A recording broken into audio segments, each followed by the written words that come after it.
HSC পরীক্ষা 2025 শেষ হওয়ার পর থেকে শিক্ষার্থী এবং অভিভাবকদের মনে একটি প্রশ্ন হচ্ছে, এইচএসসি 2025 সালের ফলাফল কবে প্রকাশিত হবে? সাধারণত পরীক্ষা শেষ হওয়ার 60 দিনের মধ্যেই ফলাফল প্রকাশের একটি অলিখিত নিয়ম প্রচলিত আছে। শিক্ষা বোর্ডগুলো এই সময়সীমা অনুসরণের চেষ্টা করে। সর্বশেষ প্রাপ্ত তথ্য অনুযায়ী 2025 সালের এইচএসসি এবং সমমান পরীক্ষার রেজাল্ট আগামী অক্টোবর মাসের মাঝামাঝি সময়ে প্রকাশিত হওয়ার সম্ভাবনা রয়েছে। আন্তঃশিক্ষা বোর্ড সমন্বয় সাব কমিটি সূত্রে জানা গেছে, ফলাফল তৈরির কাজ ইতিমধ্যে শুরু হয়েছে এবং তা দ্রুতগতিতে এগিয়ে চলছে। ফলাফল প্রকাশের সুনির্দিষ্ট তারিখ এখনও পর্যন্ত চূড়ান্ত হয়নি। 2025 সালের এইচএসসি এবং সমমান পরীক্ষায় সারা দেশে মোট 11টি শিক্ষা বোর্ডের অধীনে প্রায় 14 লাখের বেশি শিক্ষার্থী অংশগ্রহণ করেছে।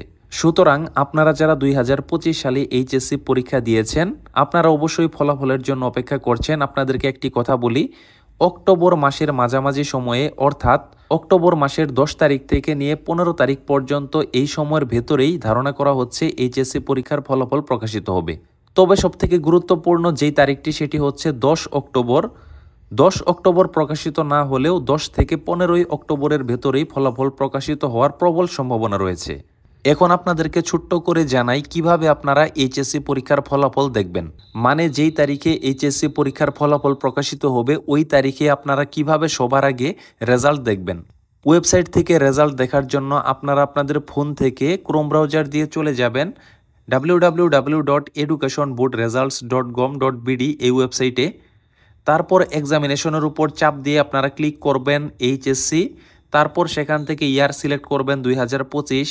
আপনার বোর্ডটি সিলেক্ট করবেন, আপনি কোন বোর্ডের অধীনে পরীক্ষা দিয়েছেন, ঢাকা, চট্টগ্রাম নাকি কুমিল্লা নাকি বাংলাদেশের অন্য বোর্ড। তারপর আপনার এইচএসসি পরীক্ষার রোল নাম্বার দিবেন, আপনার এইচএসসি পরীক্ষার রেজিস্ট্রেশন নাম্বার দিবেন। দেন একটি ক্যাপচা কোড থাকবে, সেটি বক্সে বসিয়ে সাবমিট করলেই আপনি আপনার এইচএসসি পরীক্ষার রেজাল্ট দেখতে পাবেন। আপনারা যারা ফোনে এসএমএস এর মাধ্যমে রেজাল্ট দেখতে চাচ্ছেন তারা আপনাদের ফোন থেকে এসএমএস অপশনে যাবেন, সেখানে লিখবেন এইচএসসি, বড় হাতের এইচএসসি, তারপর একটি স্পেস দিবেন, আপনার বোর্ডের প্রথম 3 অক্ষর দিবেন, তারপর আপনার রোল নাম্বারটি দিবেন। রোল নাম্বার দেওয়ার পর আপনি 2025 অর্থাৎ আপনার পরীক্ষার সনটি দিয়ে দিবেন। স্ক্রিনে আপনারা মেসেজের প্যাটার্নটি দেখতে পাচ্ছেন, এইচএসসি স্পেস বোর্ডের প্রথম 3 অক্ষর স্পেস আপনার রোল নাম্বার স্পেস পাশের সাল। এটি আপনি পাঠিয়ে দিবেন 16222 এই নাম্বারে। রেজাল্ট প্রকাশিত হওয়ার কিছুক্ষণ পরেই আপনার ফোনে ফিরতি মেসেজে আপনার রেজাল্টটি জানিয়ে দেওয়া হবে।